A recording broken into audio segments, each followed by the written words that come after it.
Good morning, good afternoon, good evening, everybody. However you happen to be watching and or listening to this, I want to welcome you to the latest episode of the Gaming Circle podcast. The podcast where, yes, we are missing a co-host, but you know what? I think we traded up, I have to say, and he is not here to deny it. Mr. Everborn Saga has left the building. No. He is right now spending some time with Mrs. Everborn Saga, whose birthday it is today. Salute to Mr. and Mrs. Everborn Saga. Happy birthday. He will be back next week. But of course, we are joined. Well, first and foremost, I'm your host, K Asante, TKO Asante, and all the places we find ourselves. And I am joined by a great member of our community. I have had the pleasure of podcasting with him on a few occasions. Always appreciate watching his stuff. 4GQ TV. Seen him on lots of other great podcasts.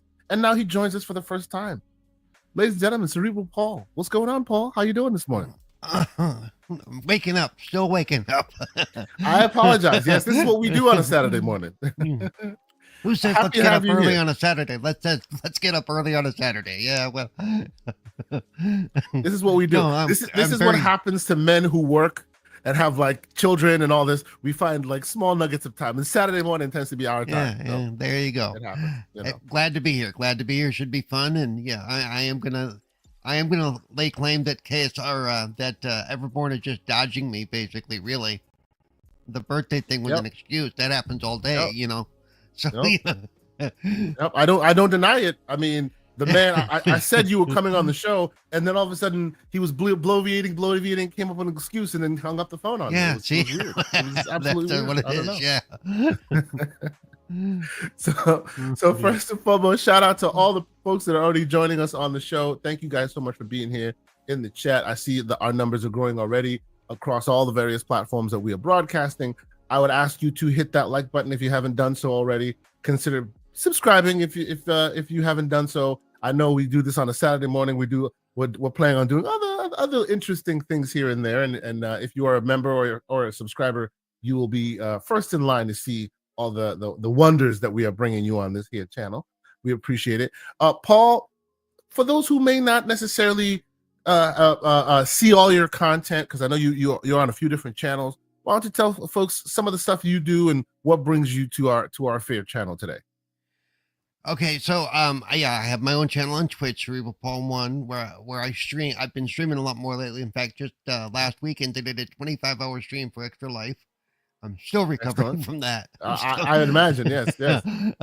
And then I do a few podcasts, and I'm part of 4GQ TV. I primarily focus on the interviews and stuff we do with the industry. When I say industry, I mean both entertainment and gaming industry interviews that we do.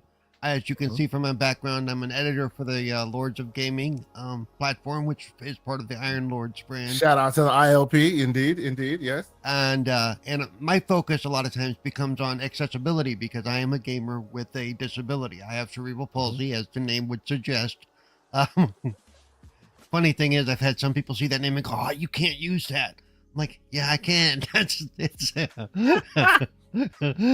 Indeed, yes. Okay. So, and I've seen you've worked with Microsoft on a few occasions. Done some advocacy work there, specifically with accessibility features in gaming and things like that, which I always respect and appreciate. We've had a few folks on here who've done similar. It's really cool that is an avenue that can exist that you can advocate for. You know, I think more people should be doing that kind of work. And as the shirt suggests, I was an Xbox ambassador until they shut down the program last month. Which is sad, by the way. Yeah. I'm very saddened by the fact that they shut down that ambassador program. A lot of cool stuff came out of that. But I am still a community champion, which just basically means I'm still basically part of a large what's basically a focus group. I'm still involved with Microsoft as a volunteer on a volunteer basis, and they still seek our input and stuff. So at least I'm still involved that way, even if the outward streaming stuff and all that is gone. But that's why I'm focused now on my own channel more than anything. So excellent. No, it's good to have you here, man. And I hope more folks are able to check out your stuff.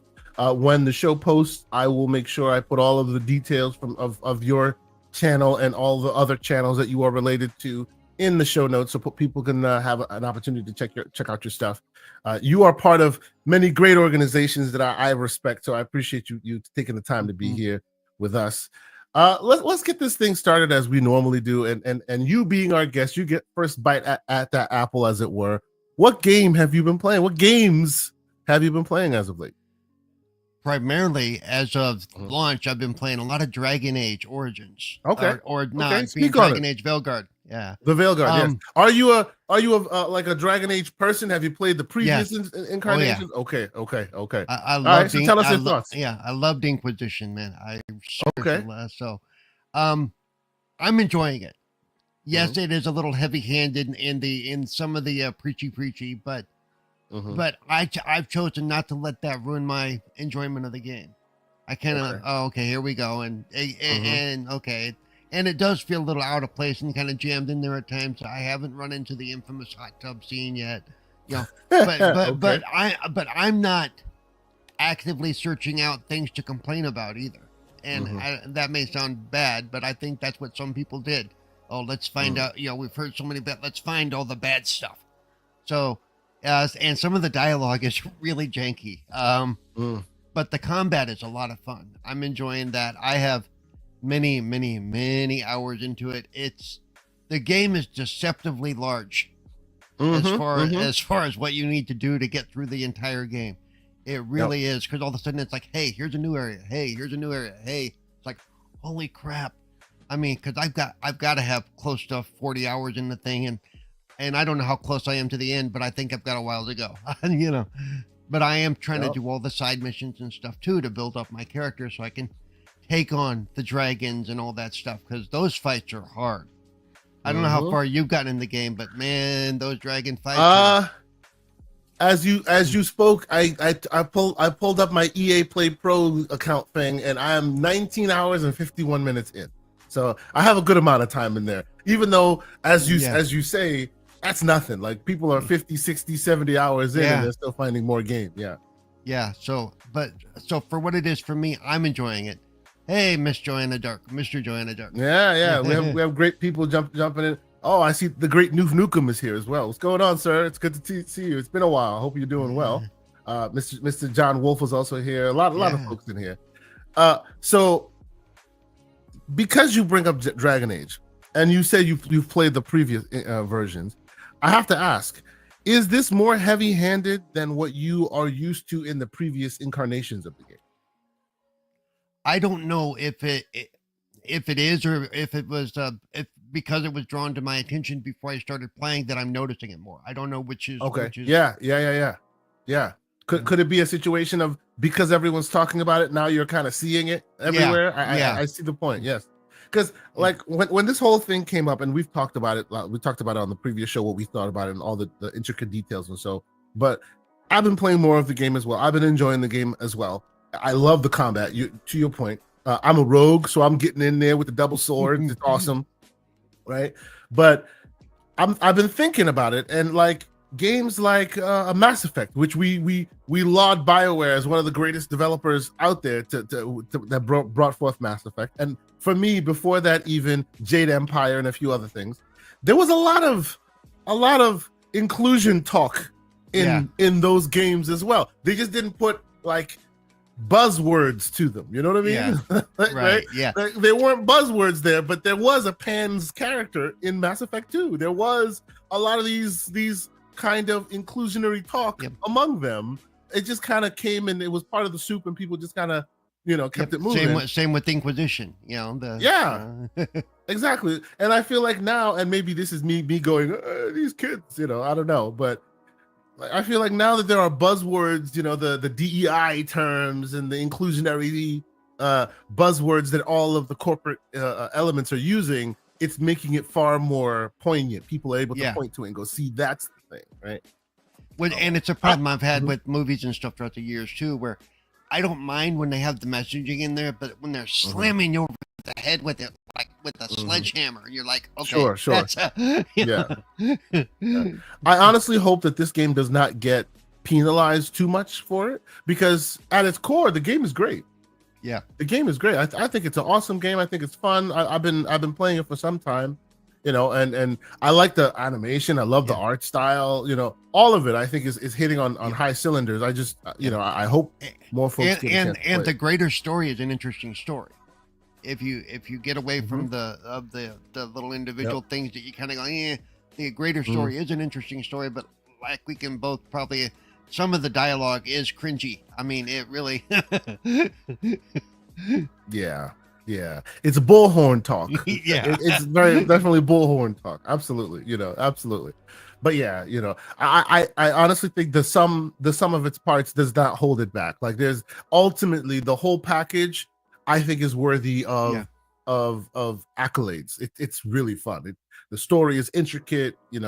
Some of the and I'm 20 hours in, but I haven't hit the late game yet. I hear some of the late game will really, really test you and is really impressive. And so I'm looking forward to getting past that point. I haven't actually even come across any of the cringy dialogue that other people have. I'm 20 hours in. But then again, I'm also spending a lot of time on the side stuff. So it'll start to hit, but it doesn't hit for a while, and it has to do mostly with the individual companion quest that you have to do throughout. So okay, understood. Well, we're gonna still continue to play it. I mean, I will continue to play it, and we'll report back when it gets too cringy, and I need to make mention. I will on this show. We'll be here. We'll talk about it. It's all good. Anything else you want to talk about that you've been playing? Let's see. The only other game I played was last week doing my thing. I did start the Call of Duty campaign. Yes. What do you think of that? Enjoying it quite a bit. It's actually, I reached a point, I don't know what mission I'm on, that is very, very, very, very difficult for me, even on easy. So I'm hoping it doesn't stall out the game, because I want to finish the story. But we're not going to do spoilers. No, we're not going to do spoilers. But I will ask you: is this point that you've gotten to a little unusual in the grounded world? Because you've been given the wrist launcher, and you're dealing with a guy who shoots a giant laser at you, and you have to try to dodge it and move about. And if you played the game, you know what I'm talking about. Most people, I say that and they go, "Oh yeah, that part sucked." Yeah. I got to be honest with you. So I also have been playing. I've been playing the Call of Duty campaign, and I also like it a lot. Right? I say it all the time. I say Everborn Saga did a great job as Marshall in the role. No one can tell me different. He is Everborn Saga. It is what it is, and he's not here to defend himself. He's probably filming some next scenes for the DLC. We shall see. Needless to say, I do agree with you that there are some parts in this campaign that, like, you put it on normal. That's how I play. Every time I play a game for the first time, I just set it to normal. I go through the process, and then after I've beaten the game on normal, maybe I'll go back. Maybe I'll play a harder difficulty. Maybe I'll start playing with the challenges to see if there are any differences between them. This game, at a certain point, there's a part that's different than what you're talking about, but there's a part where I don't want to spoil it, but it, like, the grounded world, because Call of Duty is very grounded, right? Real world. The grounded world takes a little bit of a backseat, just a little bit of a backseat. Takes a bit of a back, and there it's so difficult that I had to turn it down to journalism mode, and even that was difficult. You know what I mean? After I passed it, I went back up to standard normal mode, but I was just like, was that meant to be as hard as it was? Like they're just, and no spoilers, they're coming out of all over the place, coming at you. It's crazy. It was just crazy. Anyway, but maybe because I'm not used to Call of Duty like that, I tend to be a campaign specific person. Yeah. But I gotta say, I love the campaign. I think it's great. I think it's awesome. I'm playing it piece by piece, but I could have finished it a long time ago by now. But playing it piece by piece, and I'm really, really enjoying what I'm. By the way, the sequence we've been watching on the screen is one of my favorite sequences in the game. It's so cool. Yeah, it is so cool. Like, I've played this sequence a couple times. It is just like, man, very, very cool. On the back of the bike, and you're jumping, and it's real cool. Anything else you've been playing? And I play this game called Pool Blitz, which is basically shooting pool, but that's my chill game. That's my I want to wind down game. It's no pressure. Yeah, cool. So. That game for me is Balatro. I don't know if you've played Balatro. Oh, I have. Yeah.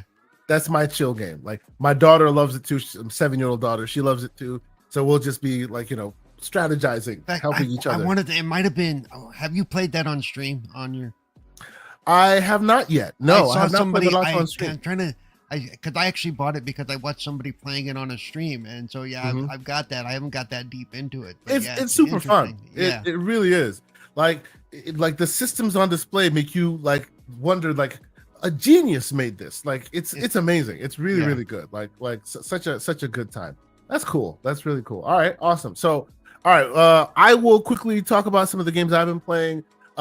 First and foremost, obviously, I'm playing the big games that people are playing as well. I too have been playing Call of Duty, been playing through it, enjoying my time with that. Dragon Age Veilguard, been having a good time with that. But as you know me, I tend to play some oddities here and there as well. So there was some languishing stuff from the Steam Next Fest, and I see Mr. MJ Dark was in here. He recommended I try this, and it is so good that I have to advocate that a lot more people try this thing. It's a game called Acts of Blood. Okay.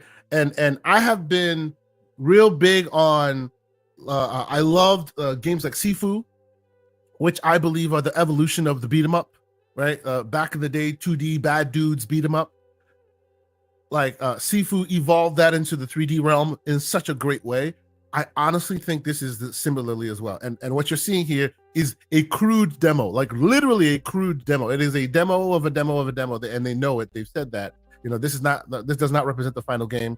And you see the controls are completely wonky. It's because the thumbstick is way too sensitive, and you can't control it because it's a demo. Right? It's an alpha, right? They haven't even put a year on when this game is coming out. So they're still working on it, and this represents just some of the ideas they're doing. Took me some time to get used to the super touchy thumbsticks, but I was gonna say that looks really twitchy, man. Like super. It took me it was like whoa, hey, right?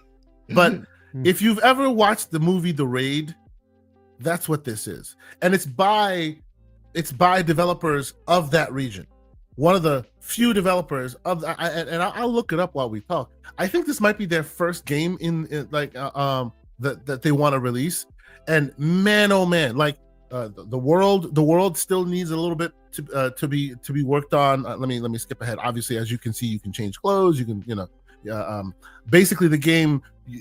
Something bad happened to you. I won't spoil it. Obviously, it may change before the end of the game releases, but the stories tends to be paper thin. Bad dudes, somebody did something bad to you, you're going to get revenge, right? That's how it goes. And as the game starts, it shows you through cutscenes and through I guess they are flashbacks what happened to get you to where you are now, and then the game starts. Let me cut to the chase here. But you basically walk in, and then you're having to infiltrate various factories and things like that, and you meet a bunch of bad guys while you're infiltrating these factories. And what totally surprises the hell out of me is the animation and the capabilities that you have as a fighter in this game is next effing level. Holy crap, it's cool. Like I've always wanted a game that really gave you that real sense of, oh man, you have all these capabilities. From day one, you are a killing machine. You just have to learn your capability. And this game gives you that. It is so cool and how they let you fight. And it's got the Arkham combat style a little bit, where at any moment's notice, when they're coming after you, you can intercept and you can counter, do a counter. Nice. But beyond that, you're using weapons. You're picking stuff up. You're using guns. You're using swords.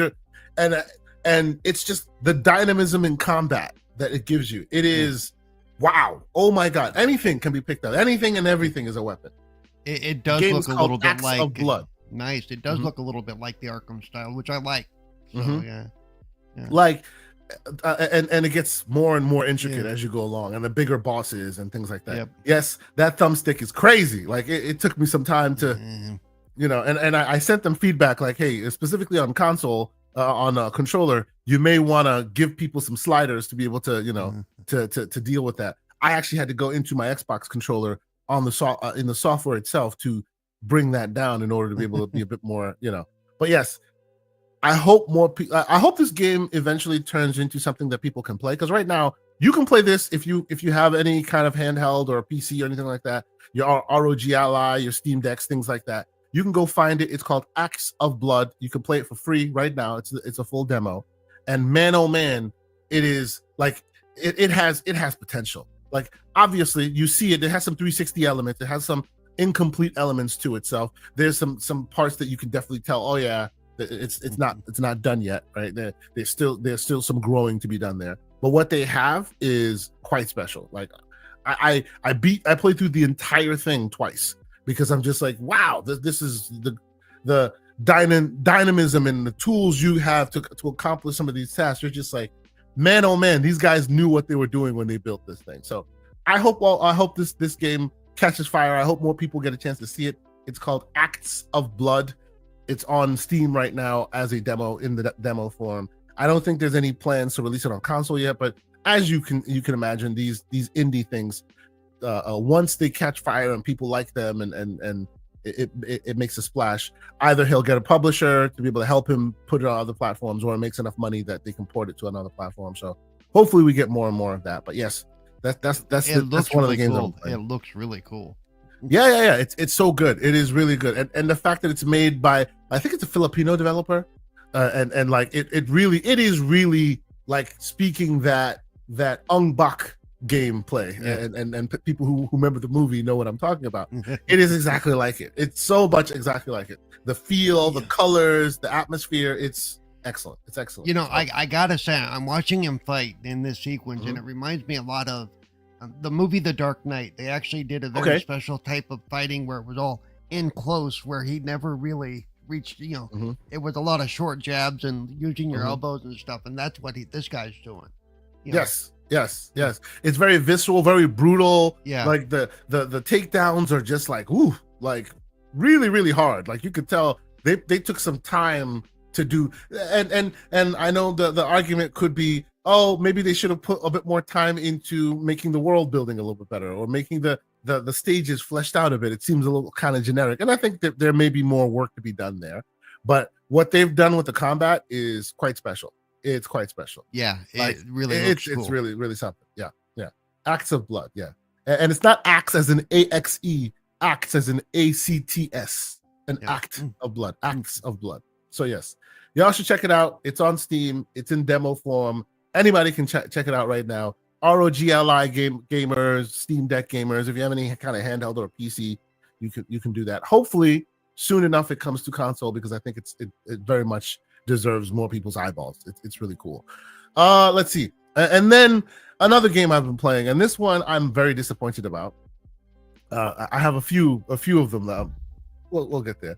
This one, I was so excited about it. I went to Gamescom this year, right? I went to Gamescom to go check it out, to see what's what. Hey, shout out to the great Luke Law, Xbox Expansion Pass in the building. What's going on, good sir? Nice to see you. So I went to Gamescom, and I was super excited to see this game and play it. It's a game called Unknown 9 Awakening. It's by I think it's Konami. Is it Konami? No, it's Bandai Namco who published it. Super like interesting idea. They had this whole what do you call it? Transmedia idea with it, where there's a book and there's a show and there's all this other stuff, right? That was gonna release at the same time. So you have like this copious amounts of content.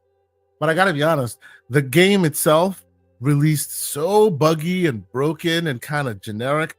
It's based on an Indian region and Indian lore, and like it has the feeling of it's kind of like Uncharted with a little bit of Assassin's Creed. Like the gameplay elements were going for Prototype. I don't know if you remember Prototype, where you can like possess enemies and you can let them do things, work on your behalf. Lots of cool, interesting ideas on display. Unfortunately, it didn't come together. I was hoping it would come together because, as y'all know, you've heard me advocate this on occasion. I like when more voices speak. It's not always needs to come from California or or where our games tend to come from.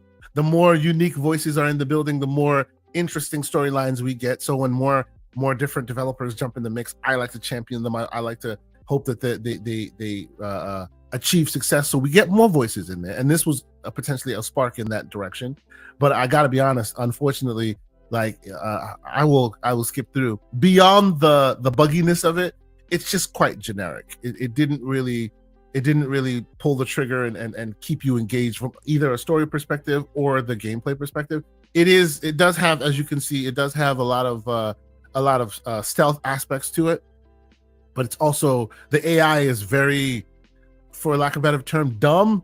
So you can like skip them real quick, or like out of nowhere, like somebody blows up, he hides, you hide for a moment, and then 2 seconds later they're like, oh well, and the dead body is literally sitting there. See, exactly like what right there. Wow, that was a short. Right? Yeah, I didn't like Bob anyway. There. I didn't like Bob anyway. Yeah, whatever. Yeah, it's fine. And that right there, what happened there, that is basically the culmination of the whole game. Like it's very, oh yeah, okay, I guess I was seeing something, and the fact that dead body is literally sitting right there, that means nothing. I'll move on. Stuff like that. So while I really wanted to like it, unfortunately, I can't recommend it. It's one of those games where I'm like, well, I hope they maybe get a second chance, but I would not be surprised if they don't, because it's not very good. It unfortunately is not very good. So, and then one last game that I want to talk about. I'm full of negative news today, but here we go. So this one is, and the stuff you're seeing on your screen, this is Arkham Shadows. As y'all know, I've been playing Arkham Shadows. I played it on the PSVR. I keep saying PSVR. Been playing it on the MetaQuest 3, and I really like it. Right, as you guys know, I'm a VR guy. I love VR kind of experiences. I'm hoping that one day that gamers give it more of a chance, and that the games itself start enticing people more. Right, so I've been wondering what games will actually do that. And shout out to Luke Law. I know you've been jumping in the VR fray as well yourself. I know you've been playing some interesting games there. So as successful as the Arkham Shadows has been, it's now ripe for more games to impress people, right? So I'm like, hey, Arkham Shadows is awesome, and you're looking at the footage right now from Arkham Shadows. It is awesome. They did a fantastic job of translating that Arkham combat, that Arkham feeling. People remember the Arkham games very fondly. They've translated that feeling super successful into into the VR version of it, right? So like, that excites me, because now I'm like, hey man, more people into the VR world, and it's going to be awesome, and we want more people to be excited about VR. So then came Hitman 3. Now, first and foremost, I will say salute to the folks who at Emailer who provided the code for the game. I really appreciate that the small channel. So when you guys are able to see or recognize that the love of the art and wanting to share that with the community, I really appreciate the opportunity they gave me to be able to test the game out and check it out. Hitman as a franchise itself is freaking awesome. I don't know if you guys have played Hitman, but if you haven't, it is something you need to correct immediately. Specifically, the Hitman franchise itself is freaking great. But unfortunately, this version is hot garbage. Oh my God. I'm having Nintendo 64 flashbacks, dude. That's just I don't know. I don't, like, no disrespect. I'm sure a team worked hard on this game to get it to the masses, but I am very disappointed, because I want more people to jump into this mix. I want more gamers to see VR as a real avenue of expression in gaming and all of that. And this is not it at all. Like, you see it all the pop in, right? You see the black that fades in as you get closer. They cell shaded the graphics, which is not, obviously, if you know Hitman, that's not how that game looked originally. But you can tell that they had to limit a lot of the scope in order to get it to fit on the Quest 3, right? I am one that goes, hey, if you loved Arkham, try Asgard's Wrath next. Try Lone Echo next. I want more AAA big experiences in this world in VR so that more people can get excited and I can advocate and recommend more to them. But this is the opposite of what I wanted to see from this. That didn't even dawn on me. This is a Quest 3 game. That's even worse. That's even worse. Yes. So the problem here is this is what happens when you fit a full AAA flat on your PC or in your console game into VR, because technically VR is a mobile chip. This is like what we're looking at here is the equivalent of Witcher's Impossible Port on Switch.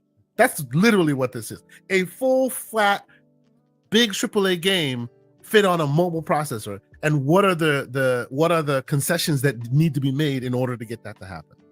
And this is what that is. Like it is very bad. That is so bad. Very bad. It is very bad. I'm sorry, I love that more people are taking a risk on VR, but I would advocate, like in the example of Arkham Shadows, they took the idea of Batman, of the Arkham games, right? They took that idea and then they made a VR game with that idea. In this instance, they literally ported the PC game and they tried to VRify it. Yeah. And it's not it. Unfortunately, it's not it. So, as much as I'd like to advocate and I'd like to recommend, more VR games to people, I can't recommend this to people. I cannot. I would say if you are a person who's excited about VR, yes, you can stab people in the face with stuff. If you're a person who wants to get more into VR, and this, let's be clear, the game isn't terrible because Hitman 3 is freaking awesome. It still is. It's just in this way, it's buggy and weird. I would recommend. The animations just look off too. The animation. Look at this. Yeah. Like they're trying to use and you can't find. It's just not possible to. It's just. Oh no! Right? Like it's just, what are you doing right now? And he doesn't even notice you're trying to strangle him. He's like, he's not even there. You're not even there. It's fine. Right? But the game itself, it has all of the awesome capabilities that Hitman offers. Right? It's really cool. Like this is not dumbed down from a content perspective. It's just dumbed down from a performance and a fidelity perspective. It looks really bad, and it's very janky in that. But it's nothing to take away from the game itself. If you really are excited about the prospect of playing a Hitman game in VR, you can do that with success. I would just recommend in the short term, I wouldn't get the standalone Quest version. I would get the one that's on Steam if you have a PC that can run it, and then stream it to VR in your headset. Because then you have the full PC capabilities and you get all your VRness, because the proper Steam version of it also has a VR mode, right? So you can then just stream it to your screen and you have your PC's fidelity, stability, and great VR capabilities.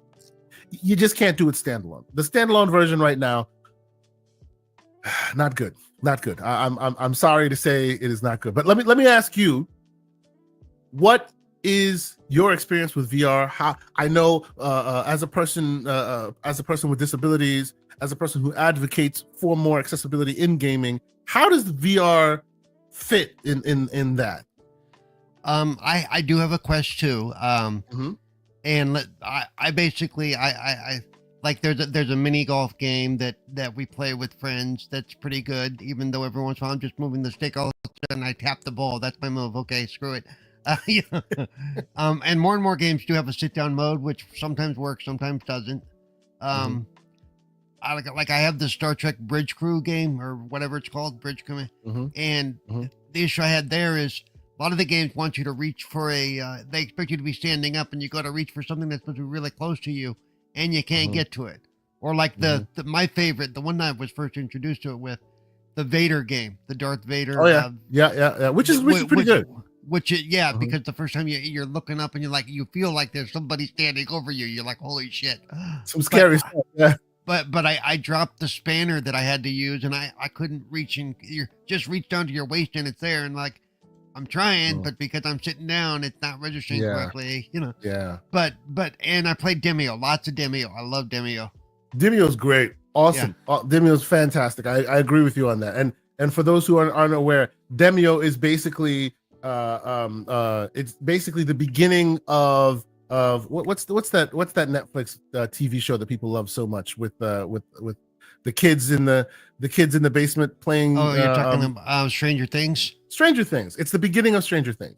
You're in a basement with a bunch of buddies and you're playing Dungeons and Dragons. Only it's like you can zoom in and it's like real and you can see it. It's awesome. It's really fantastic. I think more people should be playing that in VR. Like I think it's cross-platform, right? So somebody can be in VR, somebody can be outside of VR. Everybody can kind of play together, right? That's really awesome. Well, and it is available on PC, but in VR, it takes a whole. It's really cool in VR the way you can move around the table and you can pick up the pieces and it's really cool. I do like that.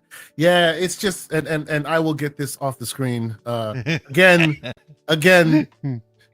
Thank you for allowing me to demo the game. I appreciate it. I feel bad like talking smack about a game that they allowed me to demo and check it out, but I have to be honest. And honestly, like I am a big advocate for VR and for more people playing it and more people getting into it.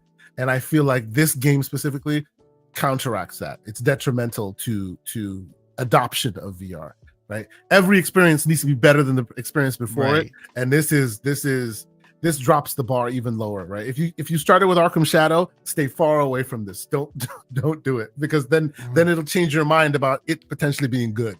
It was like that's anything new. Like when the PSVR came out and people reported they were getting motion sick. Those people are never going to try VR again because they've had a bad experience. You can tell them all you want. It's about frame rates and it's gotten way better, and they're like, nope. Not gonna do it. I've always said VR specifically is a solid you get what you pay for situation.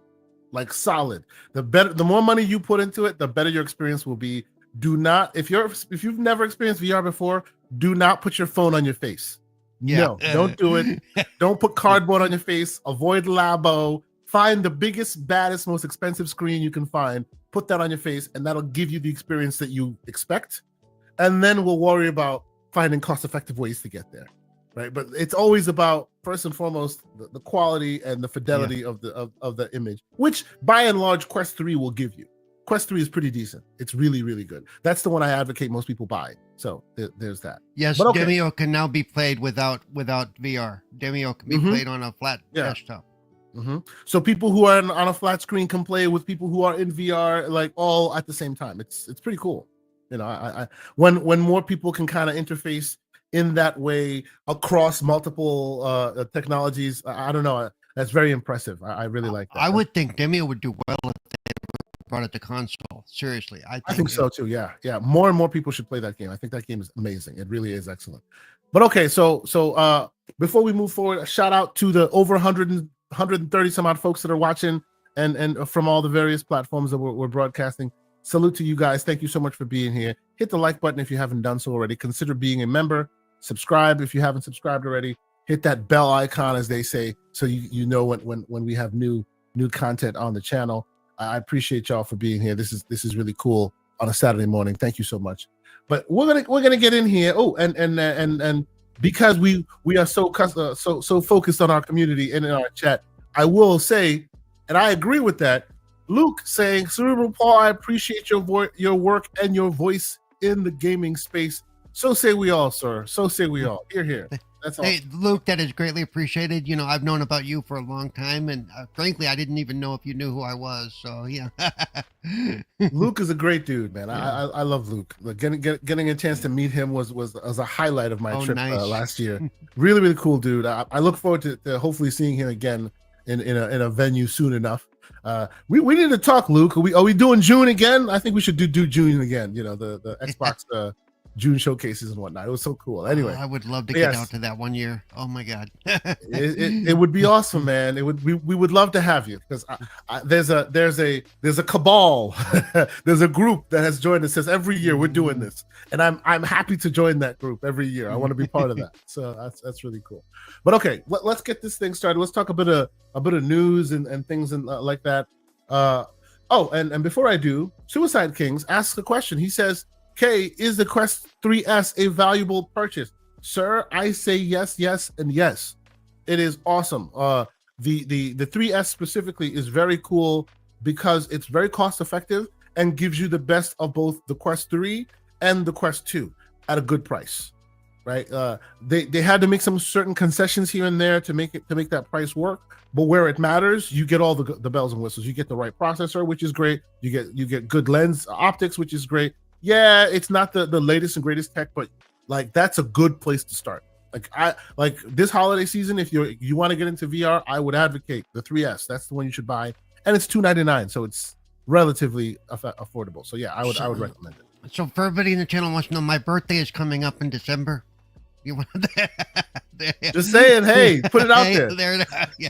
I hear closed mouths don't get fed, so you might as well. Absolutely.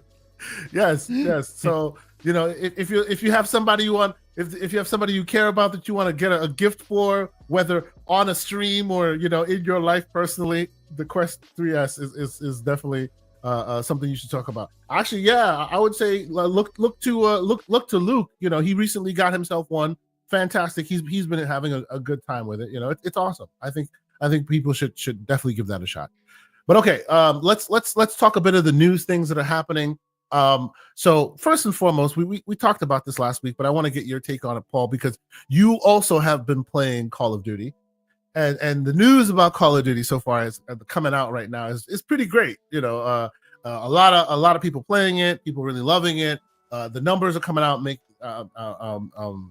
basically setting benchmarks all over the place, and now they're saying that Gamepass was an additive and not a detriment to its success.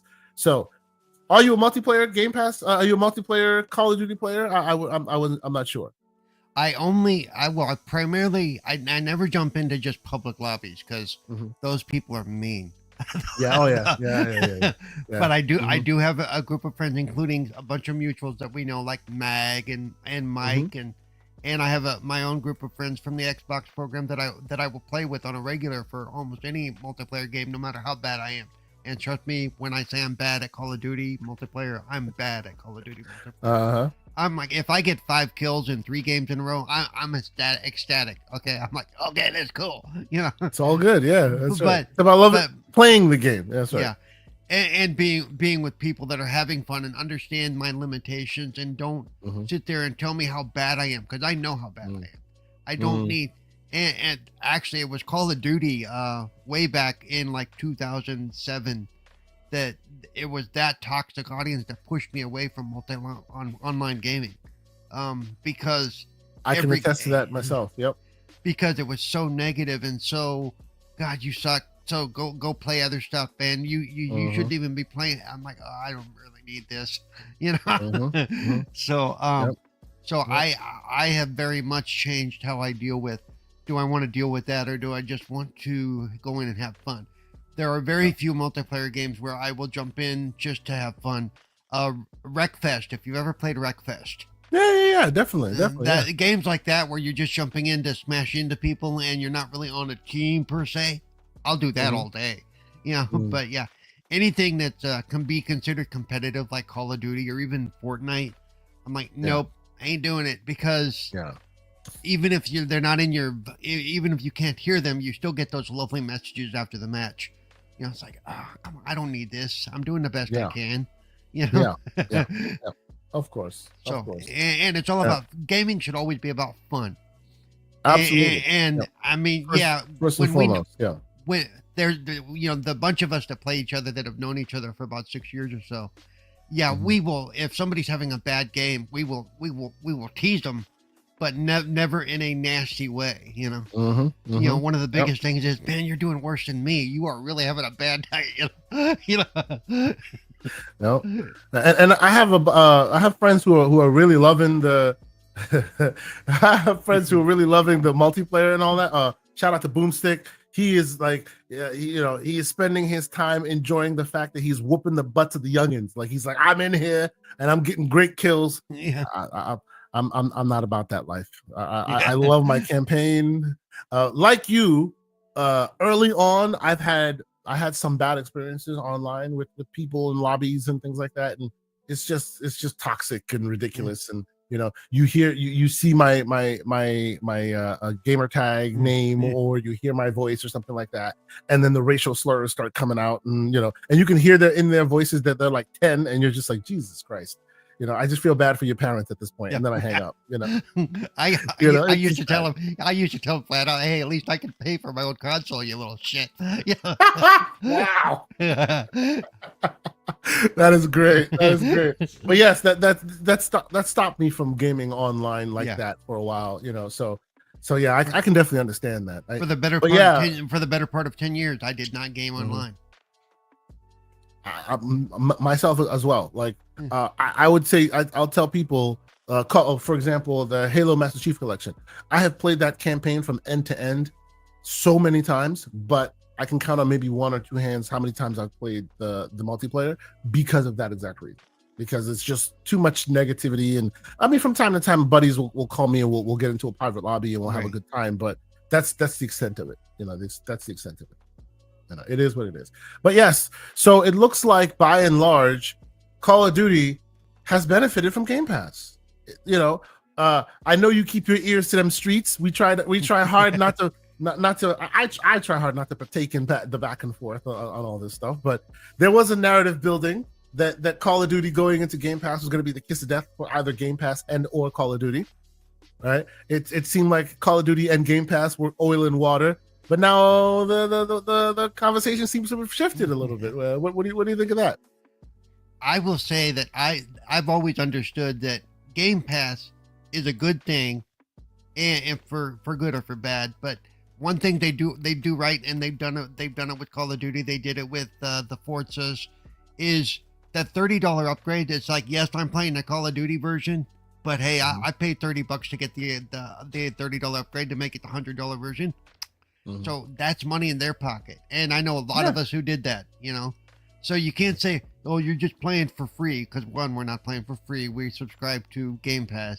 But two, a lot of us, thousands of us threw in for that $30. That's, that's money in their pocket, that they don't have to, So I think it's not, this is what I expected. I expected and like they said, the number shot up because people who wouldn't necessarily try Call of Duty, oh, it's on Game Pass, and I'm already paying for Game Pass. Sure, let me jump in there, or their kids are playing it. Go, oh, it's there, so now their kids are playing Call of Duty on Game Pass, and their parents not having to shell out $70 for their kid to play it.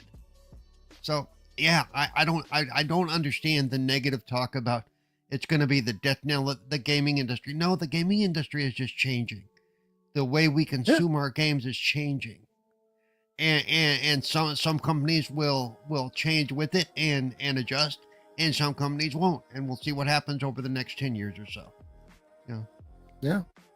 No, I by and large agree with you.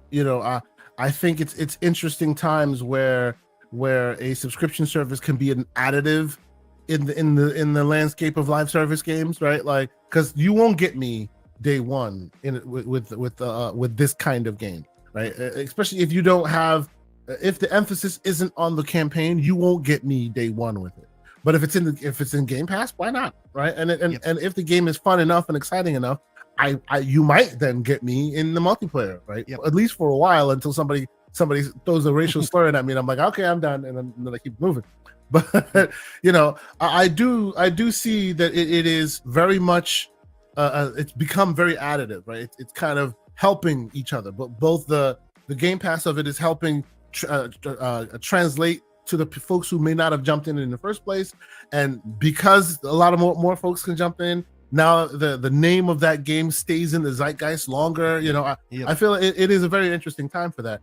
I will ask you, I feel they've kind of not capitalized on some opportunities, and we can discuss why that may be, whether it be regulatory in nature or there are some deals in place or whatever. But I feel like I would want to see some bundle deals at this point. I would want to see a Series X or a Series S with the wrap and the controller, right? Like I'd want to see some of those being available, because that might excite those in the base who love those things. What are your thoughts?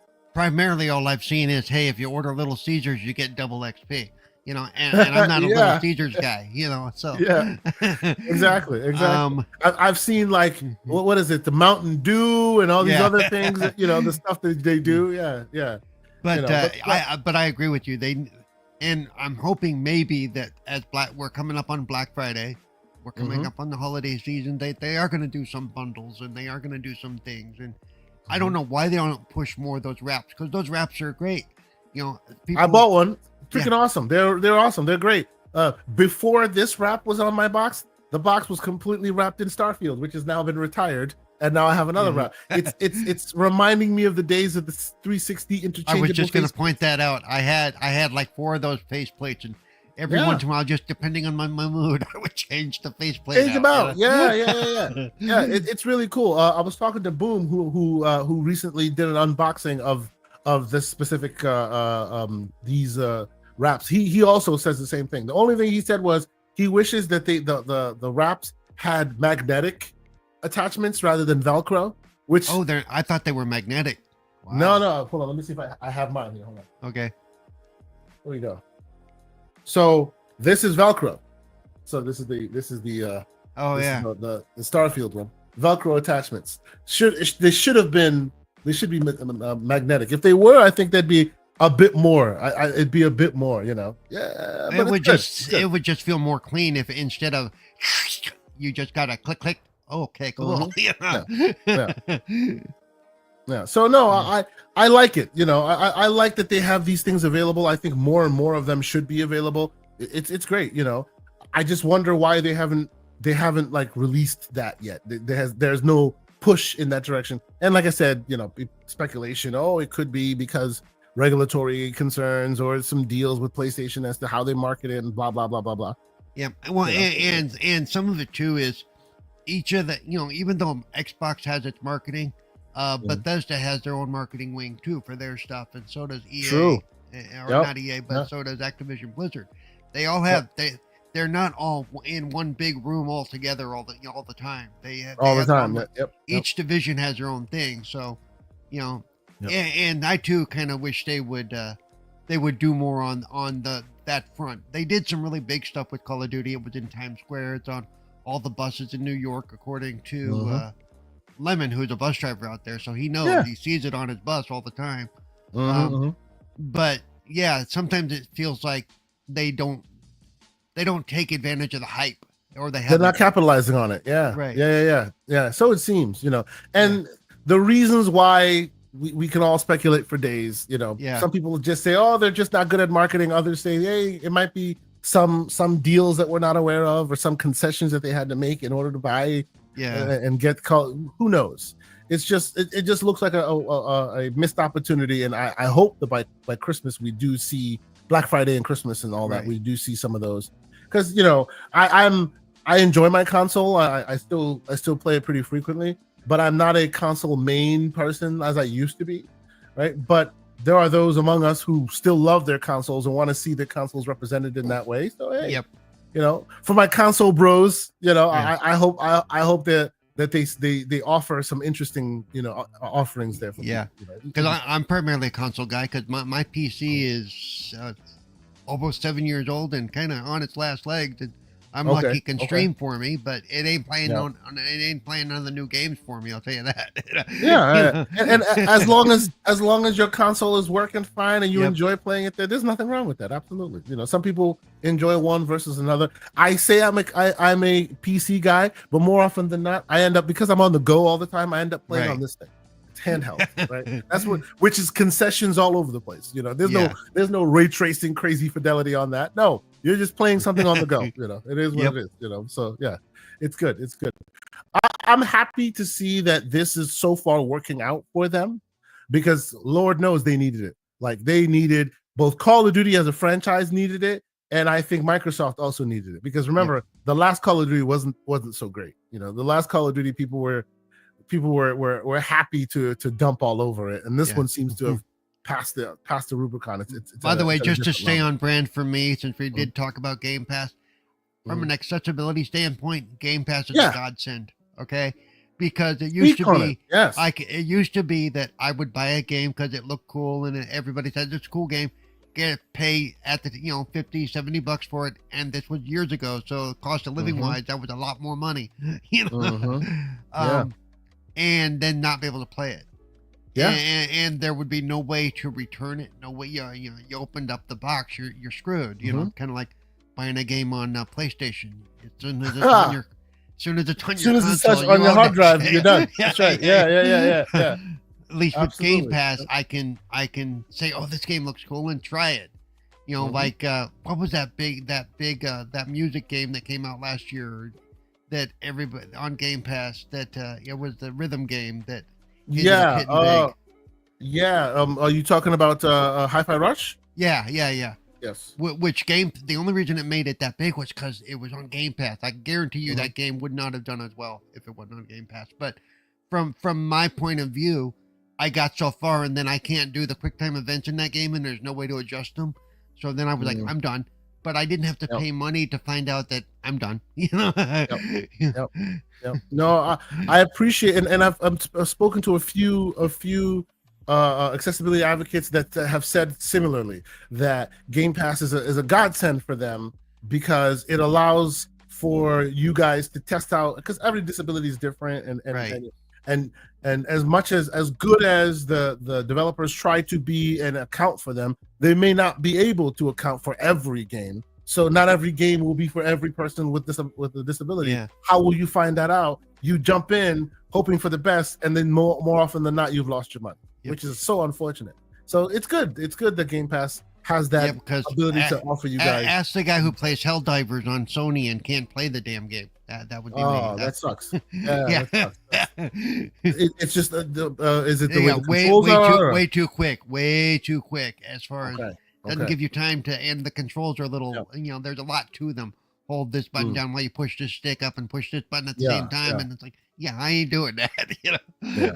Makes sense. See, these conversations I think are very interesting because most people don't necessarily think that to that extent, as far as what it means to the accessibility community and how it either helps or hurts gamers with disabilities to be able to play things like that. Those are parts that most people just don't think about, but it's really cool that is an offering that can be additive to your gaming experience. I think that's awesome. I think that's great. And we've interviewed some developers, and when you bring up accessibility and certain aspects of it, they go, you know what? We didn't think about that, because they don't, because like you're not in that mindset. So they're starting to learn. Microsoft has been really good. Microsoft gives them a list of, here's all the stuff we'd like to see. Doesn't mean it's all going to get in there, but at least it gives them an idea of what they're looking at. Or what they should be thinking about. Yeah. So newer developers are starting to realize that. And also the fact that, I've always said it, disability can't be a tack on. They can't finish the game and go, oh yeah, we need this. It's got, all those things need to be in there as early in the game as possible. It needs to be in the game's DNA.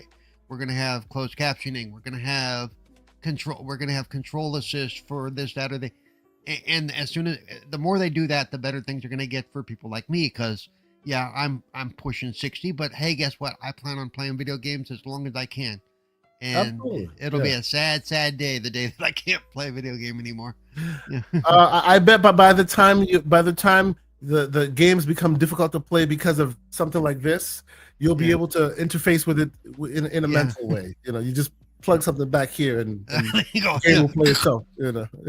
Yeah, you plug something like a guitar amp. Yeah, I'll be like a guitar amp. There you go. Yeah. We'll be deep in the matrix at that point. You'll be all right. Don't worry. No, but I always think it's great. I think it's great, and we don't think about that. We as the gaming public don't generally think about that enough, and not every game will have enough of that, but it's really cool that they try. I don't know if you were, you might have been following me on Twitter when I went through all the stuff with that Elden Ring. And I was called all kinds of names because I expected to, that they should have accessibility. They should have difficulty choices. I was told all kinds of nasty, mean things because people feel like they got to gatekeep these games. And it's like, well, no, it's not. If you can't play it, that's not their fault. I'm like, it kind of is. You know, No, and you know what? That stuff is super interesting for me. Like I agree with both sides of the house, right? Like it's been a tumultuous time, specifically with FromSoft, because they've been very much staunch on their position of this is the game we make. This is how we feel about it. If you like it, you like it. If you can't, then you can't, right? Which, hey, you are an artist. As a person who's been an artist in a previous life, I understand exactly. You have a thing in your head, you want to get it out. No one's gonna edit or modify your vision. This is what your vision is. Good for you. But people who can't play it, or people who have a problem with it, or people who have certain issues one way or another, have every right to call you to the carpet about places where you're lacking. It just is what it is, right? Right. And you as the artist can go, look, I appreciate what you're saying, but I'm sticking to my thing. Great. Now you've lost the customer, right? It is what it is. This is why I actually, funny enough, speaking to FromSoft specifically, I've advocated there are tools on PC specifically, stuff like WeMod and stuff like that, right, which allows people with disabilities to play those games a lot easier, right? You, developer, don't want to modify your game to be more accessible? Fine. Us, PC gamer, will go in there and go, yeah, see that QTE thing? Yeah, now that's automatic. Yeah. See that, you know what I mean? See the fact that the game is super fast? Yeah, now I'm going to drop the speed by 0.5%. So now it's easier for me to do. These are the things, right? I loved it when I think Jedi Outcast was the first game to do that. Or not Jedi, Jedi Survivor, whatever the second one was, where you could actually slow down during the battle sequences. I thought, okay, that's cool. You know, that was a nice little switch. And it's one of those conversations, man. I always give a shout out to the first game that really did something new and interesting, and it was LA Noire. Oh yeah, great. If you failed the action sequence like 3 times in a row, it would give you the option. Do you just want to skip this part and get on with the story? Yes. Yeah. Absolutely. And to this day, I still say more games need to do that. Mm-hmm. Yeah. More games that are story driven that might have action sequences, they need to do that. You can't pass it, but you want to continue playing the game. There you go. Yeah. And they don't penalize you for doing that. They don't go, well, now you're not going to get any achievements because you used that little side thing. I'm like, don't be that game company. As far as don't be that dude, man. What are you doing? yes, I agree. You know, and again, I keep saying it, and I really think it bears repeating. More folks should be thinking in this way about their content and about the medium, because more often than not, you know, just because you play in a certain way, right, doesn't mean that it works for everyone in that way. And everyone should be able to jump in. As many people as possible should be able to jump into this gaming environment that you love, like somebody else does, right? So I don't know if it's true, but I heard story that one of the guys that gave me crap about Elden Ring, how about, you know, it's all of a sudden he was in an accident and he's like paralyzed or can't do no. And so now he can't play the games because excuse me.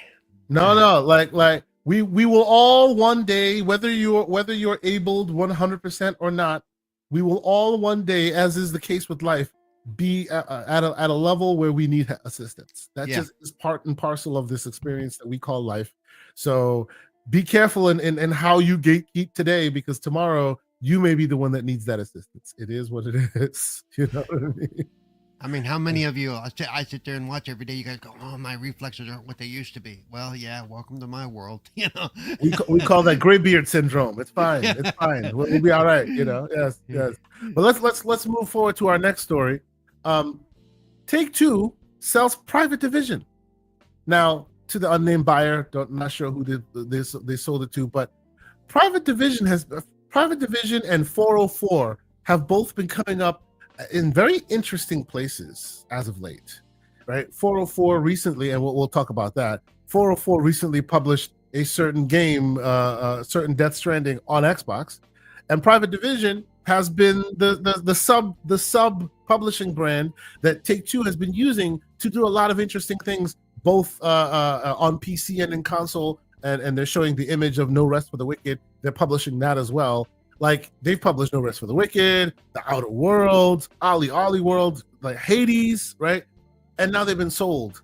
Like, we haven't heard too much as far as what the fallout for this will be, and firings and layoffs and all of this. It's just on this show, Paul, I should let you know, every time we hear of a new firing or something like that, we are so desensitized to this stuff that people just go, it's fine. But I need to pause and recognize and point it out.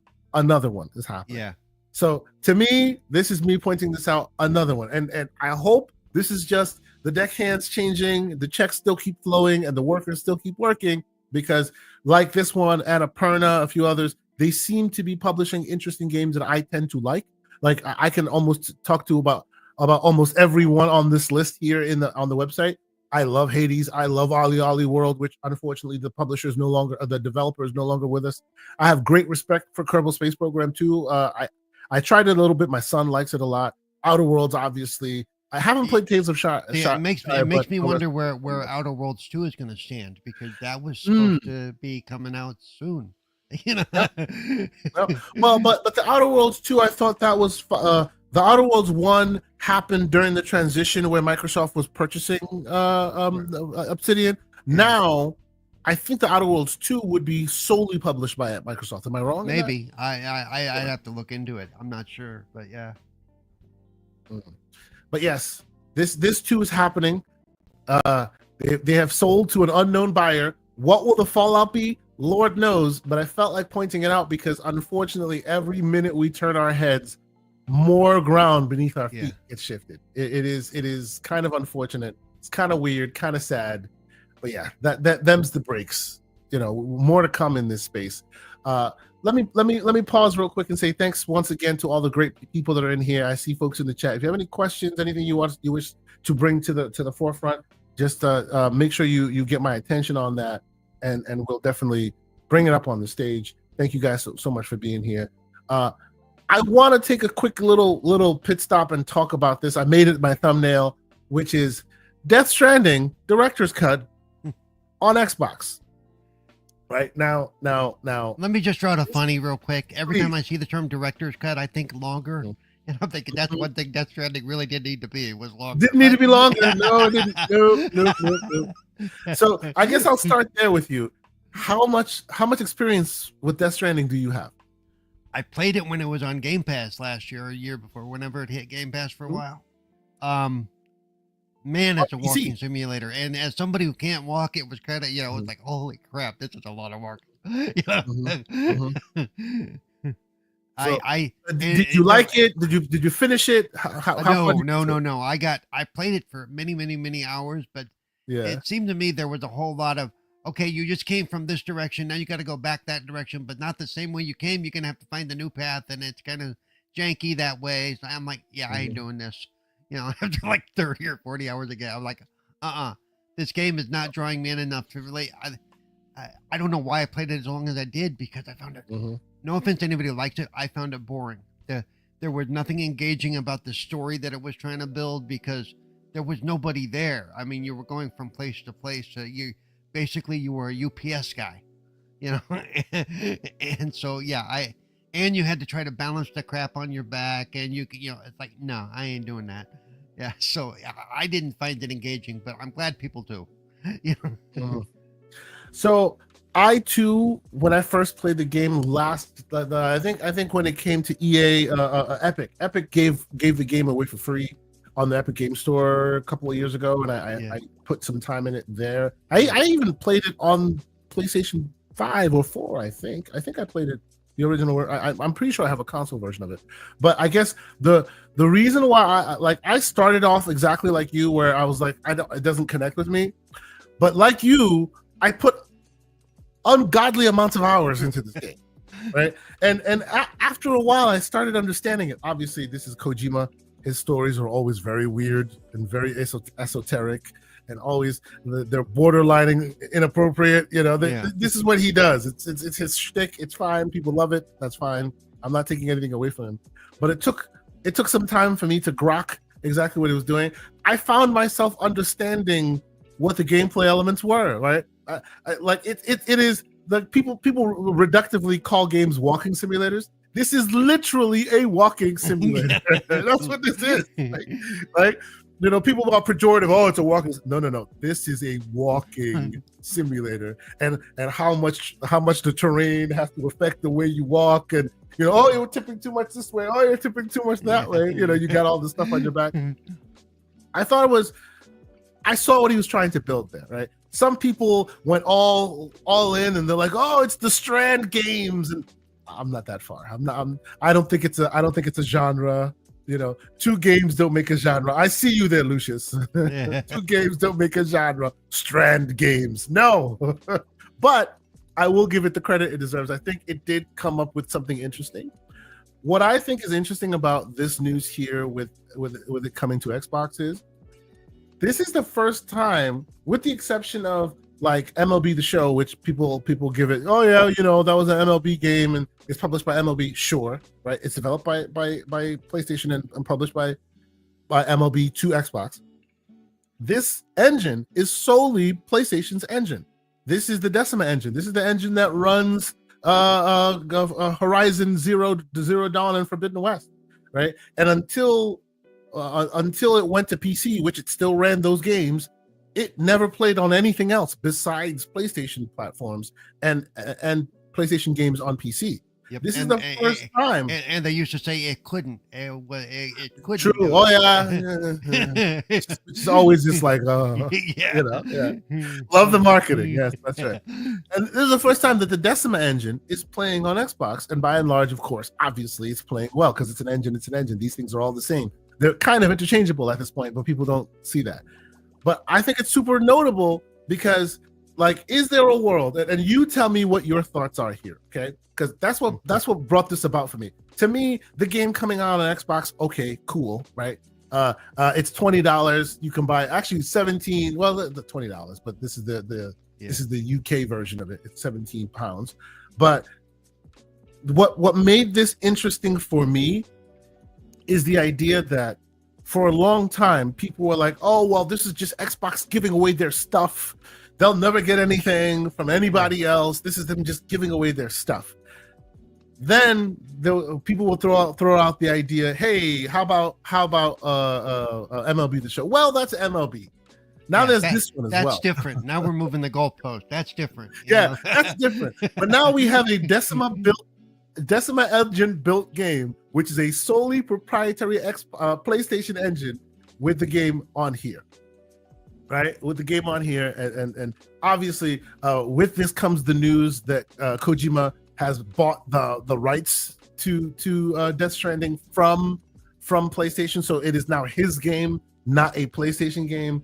All that is in the mix. That's fine. And yes, Lucius, you're young when the statement is stop the cap. Yeah. I'm sorry. Forgive me. Us gray beards don't understand what stop the cap means. Stop it. Anyway, so do you see a world where you mentioned it before? Maybe we get Helldivers 2, which they not owned by it's not a solely owned studio of PlayStation, but the IP is owned by them. Who knows? Do we see other games come to this platform in this way? Or do you believe, like many, that PlayStation's just going to take all their IPs and Xbox is going to give them all of them and it's never going to be a back and forth? What are your thoughts? I think it will be a back and forth because they're learning that it's about getting eyes in the games. It's not about this is ours but this is about, okay, but if we put it over here, we can get another 10, 20,000 sold or whatever, So I think what we're seeing Xbox do or Microsoft do, we're going to start seeing Sony and the others do as well. Maybe the exception of Nintendo, but they're in their own little world up there. So, we just I don't even consider them the same. They don't share their shit. They don't, and there's a lot of things they don't do. But that's another discussion with me, is how long can they do that and survive? That's a whole nother discussion with me. But yeah, I can see more stuff going, hey, we need some of these IPs to bring in a little more. How can we do that? Okay, Sony's already started putting it on PC, which for all intents and purposes is a Microsoft platform. You know. Well, let's not speak that one loudly, because then they'll figure another way around. Let's not talk about that one. Move on. That's fine. That's fine. but there is a difference between being on PC and that platform and being part of the Xbox ecosystem. So I do understand the differences there. Oh yeah, yeah. So, but at some point, do I see them going, hey, let's put it on the other console too, especially if it's an older game that they've already sold as many as they can. Lucius says PC is I see platform. That. Yes, yeah.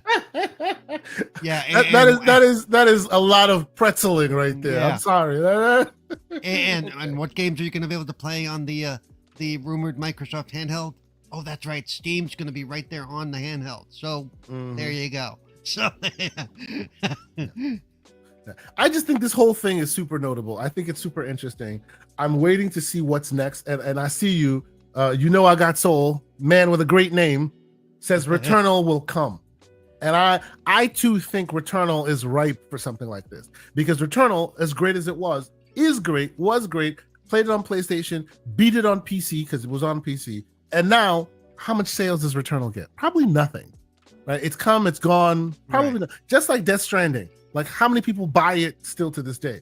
I bet a lot of people bought it like recently because now it's on Xbox, right? This is how to rekindle a bit more sales from your games that you've already placed elsewhere. And frankly, I believe that as time goes on, they'll start recognizing that those audiences want to be respected as first-class citizens, just like PlayStation does. So more often than not, you'll see that window of opportunity or day become closer and closer to day and date, right? It may not be day and date anytime soon, but at some point, I think you will see it come out day and date where it just releases everywhere on the same day. And that may be a while in the future, but but it does come down to, okay, all the sales have dried up here. Everybody who's had it here has got it. So now let's open up that audience to a greater audience who may not have played it yet, and they don't want to pony up for our console to do it. I see what you did there. Pony up. Anyway. It was unintentional, people. Don't send me hate mail. Yes, indeed. BT Maverick 707, great member of the community. He asked a very pertinent question. Could this be a bone Sony is trying to throw to the regulators? That is an interesting hypothesis. It really is, because this whole ABK thing and all of the back and forth that came out did point out something very interesting, which is that they're now looking at it, and there are a lot of the stuff that they blamed Microsoft for doing, Sony's doing as well. So is there ever a world where, and we've seen recently that some regulatory some advocacy groups are trying to throw Sony under the bus and talk to regulators about their monopolistic tendencies? This could be them going, hey, we too are open to playing in other waters. Don't come after us, right? I'm not sure yet, but that is a very interesting thought, right? If you see them do purchases or any kind of interesting acquisitions soon, that could be like part and parcel of it. Hey, we're not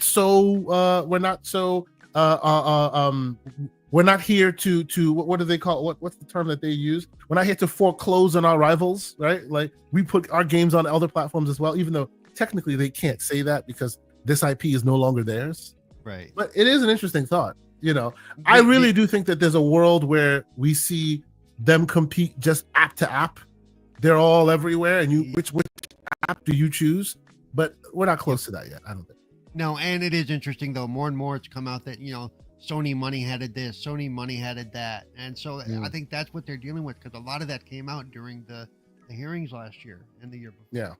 Yeah, and so they are having to kind of, oh, we don't do that, and then under the breath they're going anymore. Yes. So I want to bring up a different line of conversation, because I saw this and I thought it was super interesting, and I'll see if I can pull it up. There was an article where during a what do they call them? They were doing a financial report from Take-Two, Rockstar and all them, and they were asking about is there fear, and somebody who's part of the stock, if you have enough substantial stock and Take-Two's having their earnings report, you can jump on the call and you can ask questions. One of the folks who invests in the company asked this very interesting question of, are they afraid that the Series S will not run GTA 6 properly. Yeah. Can you imagine? This tells me that ridiculous narrative has permeated all over the place. Yeah. Even in the world of the money men, they're like, "Are y'all sure that GTA 6 will run on Series S?" And Strauss Zelnick was quoted as saying he's not worried about Series S or any of their games running on any platform, and that they're confident that it will run right on the platform. But I just thought that was such a head scratcher. Like, if they're gearing to put that game on that console, why would you be concerned that it wouldn't run? Like, it just makes no sense to me. It's like, do you really want to be on that call and you want to have some guy throwing that crap out there? And part of him wanted to go, "What the hell are you bringing this up here for? This isn't the place for that." Exactly.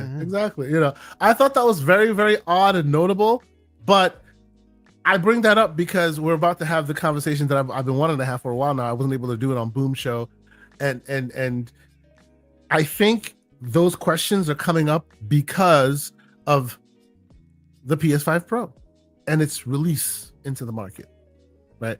I think that because console gamers are super excited, and when they are so excited, they vocal, right? Very vocal a group of individuals that put it out there. So it's looking like the PS5 Pro is, by all intents and purposes, in some corners, is really, really, really achieving what they wanted it to achieve. Hey, if you don't want to buy a PC, this may be a good alternative to it, right? And then there are others out there saying, it's all right, but it's not worth the purchase price. At least that's what I'm seeing via the various different sources. Let me first ask, do you have a PS5? I have. My roommate does, so I have access to a PS5. Okay. Yes. Okay, you have access to a PS5. Okay. So is this something like, and I'm sure you've been paying attention, I'm sure you've seen some of the back and forth about all this stuff. Does this move the needle for you in any way, shape, or form? Is this something that you went, I might be excited to jump into something like this? Or is this a nothing burger, as it were, for you? For me, it was, I looked at the specs and the on paper upgrades that they talked about and what they were doing, and went, that's not enough for me. That's that's not enough of a big. I already have access to a PS5. That's not enough of a quote intergenerational leap, or whatever you want to call it. Okay, this is a big improvement. Like, I did go from the 1 to the 1X. That was a noticeable leap in technology. I mean, big time. So yeah. But this, I didn't see even on paper. I said, yeah, whatever it was, 12% or whatever it was, and all the other stuff. It's like, yeah, I want to wait to see that in practice. And I know the article you're going to share talks about what they had on paper compared to what ended up being, functional in the real world, which is always the question I asked. I think I even asked that question on the show you and I were on a couple weeks ago. I wanted to wait till I saw what the real world results are of all these, quote, bumped up numbers. The technical capabilities on paper look different than the actual actual gameplay elements that you're seeing, right? Yeah, I don't disagree with you on that. I don't. So a lot of what is unfortunate for me is I feel like there's a lot of back and forth and talking and fighting among themselves in the streets, as it were. So it makes it a little difficult to see what the real brass tacks of it is. People are really animated and are incentivized to say it's the greatest thing in the world. And others are incentivized to say it's crap, it's absolutely terrible, nobody should be buying this thing, right? But I feel like the truth of it is somewhere in the middle, right? If you are someone who is a PlayStation user who loves their PlayStation, and you want a next gen system or more capabilities in general, not even generational talk, but just more capabilities in general, this might be interesting for you. But I do agree that what we've seen of it so far has been a bit lackluster, right? I will say I'm excited to the point where it looks like they're dipping their toes into the waters as far as upscaling technologies and whatnot, and the technology that they've added in as far as the neural processing, the MPUs and all of that does seem super interesting and exciting. They're just not using it to its fullest capabilities yet, in my opinion, right now. It looks like, right? But I would expect to see more capabilities in that same realm sooner rather than later. Meaning, like in a year or so, maybe that same PS5 you bought now in addition to upscaling, because upscaling, for those who aren't aware, takes a smaller image and scales it up to a higher image using AI generation to fill in the gaps and still make it look good. What it's not doing right now is frame generation, which is adding frames in between the organic frames that are already there to make it feel like it's running smoother than it actually is. PCs have been doing that for a while now. Same DLSS technology from NVIDIA. It looks like they are only doing upscaling. They're not doing frame generation. But this thing could potentially be capable of doing frame generation as well. They just are not doing that yet. So maybe later down the line, as the toe gets dipped in the waters, we start seeing more and more of those capabilities being brought to this PlayStation 5 Pro. If that happens, there is a world where this thing gets far more useful and beneficial and has a lot more in the tank beyond its capabilities today. You know what I mean? And it might be what we're looking at here, right? Do you see Xbox responding in any way, shape, or form, or they're just like pretending they're putting the fingers in the ears and they're moving forward to next gen? What are your thoughts? I think they're moving forward to their next gen. I think. Okay. Be it. I think if the rumored handheld is true, the rumored handheld is only part of that next generation. But yeah, I don't see them going, oh, we need to get a Xbox Series X Plus out now with no, I don't see them doing that, because this brought the PS5 up on par or a little past the Xbox, or the Series X. So they don't need to play hopscotch. They don't need to go, okay, we need to get something out there now. There's really no reason to.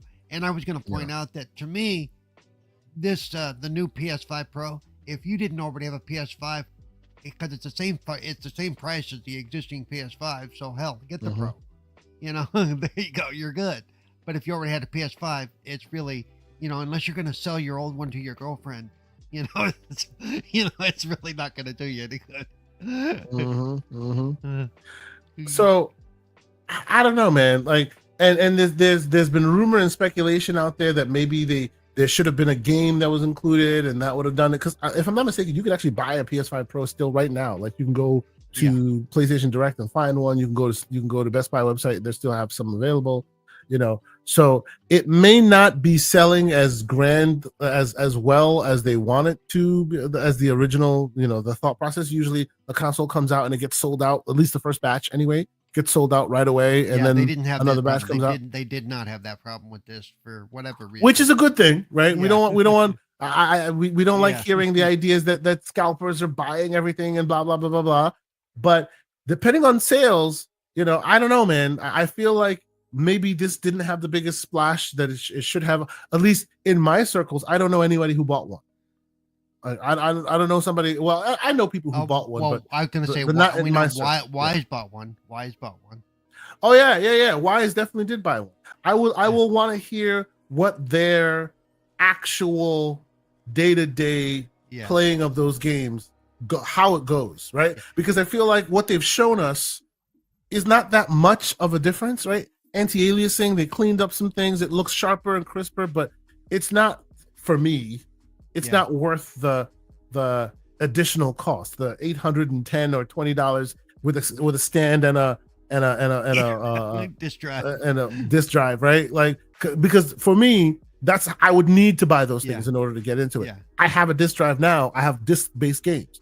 I have it standing now because it doesn't fit in my entertainment center. So if I were to buy a Pro, I'd have to get a disk drive. I'd have to get a stand, right? Which means the price of it for me is like $820 or something. Yeah, I thought we were one step away from, you want side plates? That's going to be an extra $50. Speaking of side plates, I've heard a lot of crap about that. People are so upset because the side plates that were on the Slim don't fit on the Pro, even though they're basically shaped exactly the same.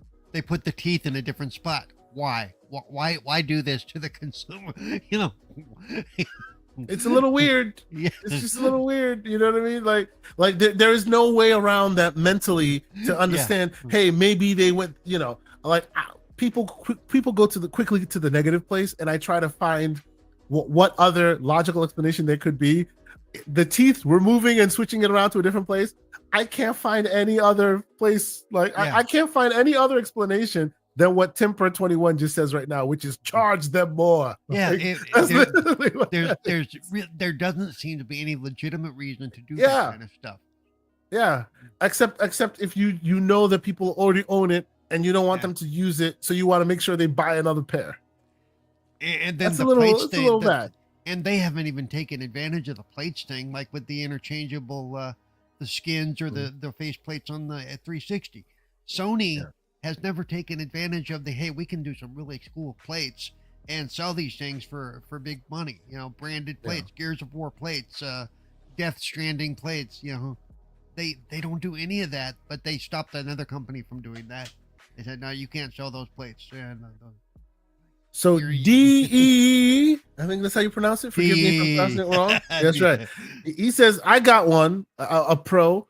I'm not impressed with the quote unquote quality. The frame rates, yes. DD2 frame rates, yes, which is Dragon's Dogma 2 frame rate, yes. But textures look like some weird film grain and kind of filters over it. Yeah. See, that's the part of it that I've always been like a little bit dubious about, right? The marketing of it was, hey, if you're a person who doesn't want to choose between frame rates and fidelity, this is for you. But they didn't change the CPU, and the CPU is what determines those frame rates, right? And that's kind of that's the main reason Wise went for it. He wanted to not have to choose between frame rate and fidelity. But even in the article you posted, and I read part of, the guy says he really had to flick back and forth to notice any noticeable difference in some of the graphics. Yeah. You know, it's weird to me. Like, look, they added a bunch of tops, 300 tops, I think, by last count. Cool. Yeah. We'll see how the neural processing units work, and we'll see what it does to gaming. That's awesome. I love the fact that the market leader in the game consoles is getting into it, which means it'll get adopted potentially more. Awesome. All that, right? So I'm giving them the flowers I think they deserve. I think that they're doing some interesting things. I wish it was not tied to the current PlayStation 5 generation, which means you can never go too far in any direction, because then you're alienating your base PlayStation 5, which is a huge base, right? Yeah. So you can never go outstanding and do something crazy, because now it won't run on the base PS5, and you need to be able to run it on the base PS5. It is what it is. But I do appreciate that they're doing some interesting things, right? It's cool. I just don't understand I feel like the company who's really notoriously lauded for their marketing maybe has faltered a bit here. They haven't really shared any reason why I should want to own one, right? And I've wanted to own, and I've had a console from every generation since I could afford it in my hands. This is the first console where I really don't have any reason to own one, and I can't even justify it for myself. I went from the PS4 to the Pro, and I gladly bought that. I thought it was cool. I went from the OG Xbox One to the Xbox One X, and I bought that too. I thought it was cool. I've had all the previous ones. This console doesn't make me want to buy it at all. Like, it's just very strange. Yeah. And I love this kind of stuff. I'm a tech guy. I love this stuff. I want to see it do interesting things. I want to buy in, but I don't know. It just hasn't moved the needle for me. My issue has always been, because I am a tech guy. I built my own computers for like over 40 years now. God, I'm old. Is for all the stuff they added, for all the resources they added on the top, then they added the new technology, the pisser, all that. I love calling it that. The pisser. So for all the headroom they gave it, how much of that disappears as soon as they activate the pisser and all that? You know, so it almost ends up feeling like it's a net negative, or net, you know, not a net positive at that point. Because here's the new resources, but we're gonna fill it up with stuff. You know, it's like so and that's where I have a bit of excitement, because like we are early days in this world, right? With neural processing units in gaming and upscaling via AI. We're still early days in this world, right? People always complain that, oh, nobody used the machine learning that was in the Xbox, right? Even though there was machine learning in the Xbox. The count, right? And you've heard the word TOPS being thrown around. That is just like T-flops is an accounting of processing performance capabilities, which It's theoretical. It doesn't equal nobody one-to-one. really knows what it means. They just use the word. They don't have It's a mathematical equation of graphics processing. Right. But yes, that is the way of measuring its potential theoretical capabilities, right? TOPS is the same measurement for the technical capabilities of these neural processing units, right? And we've been living with them for many years. They're in our phones. They're literally what were in our phones for a long time, which are now being translated into this hardware, right? So, like, and we've seen it happen with Windows. Windows is talking about, oh, you can use these NPUs to do all this stuff. What is their floor to get all this cool, interesting tech working? 45 TOPS, right? 45 TOPS. That's the floor. What is it? The Series X and S have TOPS. They've always had TOPS, but most people have not used them. What are they? The max top count is 80 TOPS. No one's ever used them, right? PS5 Pro, 300 TOPS. The most available in a consumer product to date, right? So with that, I'm like, maybe this is them just dipping a toe in the water, and they're going to do a lot more in that world, because why would you put so much capabilities there if you're just going to use it for shaving off jagged edges? Yeah, which is what they're doing right now, right? And upscaling, no doubt. They're upscaling as well. So, that part excites me, because that tells me there is a future where maybe they're learning more in this realm, and then that same device becomes more and more capable over time. And I will say that you may not even see that this generation or the next, because you said that the Xbox has had it and nobody used it. And nobody used it. Same here. See, but the reason why I'm hopeful that more people will use it, because this is the market leader, right? Yeah. When PlayStation makes something, most people use it. Why? Because it's PlayStation that's made it, and there's a huge install base. Now, that is the odd thing, right? Because this is not a huge install base for this. The PS5 Pro has no install base. This is fresh, right? Yeah. So there is still a world where it becomes a niche thing. But it could be in the PS6 though. It could be in the PS6. Yes, absolutely. So, there's more to see, and as more games come out and there's more comparisons made, we'll revisit the conversation and really hone in on whether or not it's a value add or not. In the short term, I think there's excitement there, but I'm kind of disappointed, because I'm usually I always make fun of my buddies in the Discord. I say we're Pay Pigs Anonymous. We new things come out we don't need, and we're just like, yes, me please, and we're ready to dole out our money. In this instance, I'm not part of Pay Pigs Anonymous. I see no reason to buy it. And I'm sad about that. I want reason to buy it, and it's not, so far hasn't given me any reason to buy it. I'm just like, come on, marketing geniuses, market it to me. I want this thing. Yeah. And so far, because even when Mark Cerny highlighted it, they showed us a lot of footage from older games. It's like older games that I have on my PlayStation and on my PC that run better there. Yeah. So it's, for me, it is what it is. So I think to me that's kind of where marketing dropped it. Like you said, they should have had a game that truly highlighted what this thing could do. Yep. And speaking of that, it's good that you say that, because that adds that brings up to my last story that I want to discuss with you, which is interesting. We heard, what was it, today? Well, no, yesterday was it? We heard they finally released the sales numbers for Astrobot, right? Among all the speeds and feeds and sales talk of what PlayStation was doing, and I don't want to bore the crowd with all the year-over-year numbers and blah blah blah blah blah. That doesn't move the needle for me in any way. But they did finally release Astrobot numbers, and by the way, I am a man of my word. I had a bet with Mr. John Wolf in the community. Shout out to you, John, if you're still here. I had a bet with John, and I said that Astrobot would sell at least as much, if not more, than Ratchet and Clank did in the same period, which was 2 million copies in a 2-month period, right? And I was wrong. It sold 1.5 million in a 2-month period, and they finally released the numbers. So here I am, mea culpa. I was wrong. There's another thing that I need to do in order to fulfill my bet. I will do that on Monday's show when I'm with John. But I'm here to admit that I was wrong.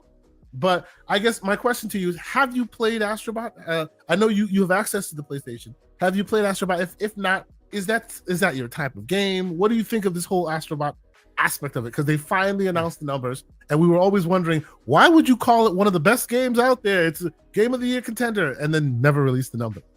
That kind of made us raise a red flag a little bit. Yeah. Platformers are my kryptonite. Okay. Okay. I'm not big on platformers. I do try them most of the time. I have not tried either Astro's Playroom or Astrobot, but but there are some that come on that I do pretty good at. I've watched my roommate play it. It looks really interesting. It looks really cool. But like you, I've seen the actual numbers, and holy crap, yeah. And we had a discussion last night on Wise's show about this, and some people go, no, it made a ton of money, so it's a success. I'm like, it sold less than 5% of the player base, so no, it's really not. Which is surprising as hell to me, honestly. And let me be clear. I was one who was like, look, this game will at least sell as good as Ratchet and Clank. Why? Because when Ratchet and Clank came out, there were only like 5 million or 6 million, or I know 10 million addressable market, 10 million PlayStation 5s at the time, and it sold 2 million in 2 months, which was like, hey, most people wanted to play it. There was probably not that many games that supported it at the time, right?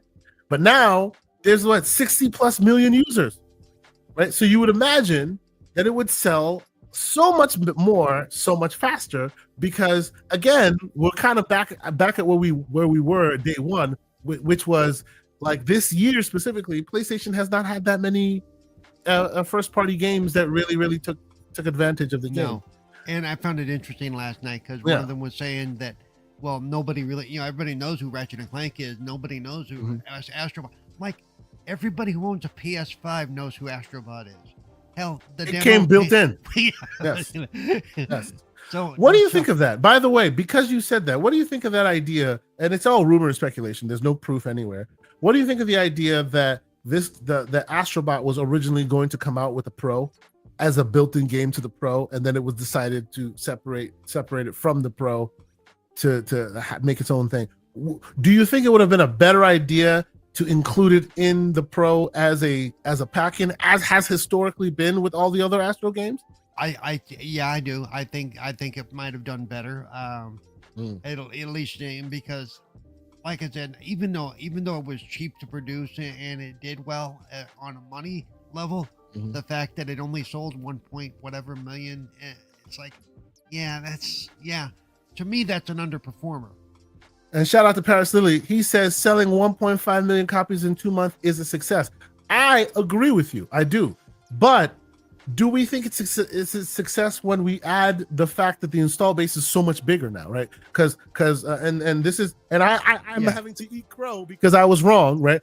I assumed that it would sell way more than that Ratchet and Clank did in the same period of time, which is 2 months, and Ratchet and Clank did 2 million in that time, and 1.5. I agree it's a success, no doubt. I do. I agree it's a success, and I think that game is great. I do think that game is great, but it sold less than Ratchet and Clank did, and there was less of an addressable install base. Yeah. That is a little bit notable, is it not? Paris, please. I would have expected it to do better. I would have expected it. Yeah, me too. That's why I took the bet. I was there. I was like, look, man, and it's not even to say necessarily even because there's a bigger addressable market, but the game is also really fun. The game is great. It's fun. I was one that was saying, and I play a lot of Mario games. I have 2 kids. My son is a Mario fanatic, so I play old and new Mario games all the time. And most games, most platformers, as good as they are, aren't fit to shine Mario's shoes. Like, most platformers are here, and Mario is like right there somewhere. Like most of them. This game comes closest to shining Mario's shoes. Again, I don't say it's close. I say it's closest. So don't come at me with that. I honestly think that this is the closest that we've seen any platformer come to that quality that Mario exudes. And of course, a lot of it was, if you played Ratchet and Clank, a lot of it kind of bit Mario, right? It aped a lot of the Mario gameplay elements and all of that. So yes, all that is fair. But I really expected to see a lot more of the people play this game and enjoy the game, because in a bubble, it's a freaking great game. It's fun. Yeah. It's really good, you know. I mean, and after when Astro's Playroom came out, everybody said we want more, we want more, we want more. Well, you got more, and now, a very small percentage of you bought it. Yeah, which is very, very sad. It's very, very sad. Gamsley, with a $5 Canadian, shout out to you, Gamsley. It's been a minute. I hope you're doing well. He says, shout out to Paul for being on the show. We need more voices like his. Shout out to UK Asante for having him on. Oh, well, thank you. I appreciate that, Gamsley. Thank you, man. It's been a minute since we had you on. We should have you back. Another great gamer with disability who advocates for more disability options in gaming. Great dude. I like him a lot. We should have you back on the show, man. It's been a while. So, like, I agree that 1.5 is nothing to sneeze at. Let's just be clear. I agree that 1.5 is nothing to sneeze at, but I am genuinely surprised that it's just 1.5. I expected there to be a lot more. Sony first party, I expected it to be maybe.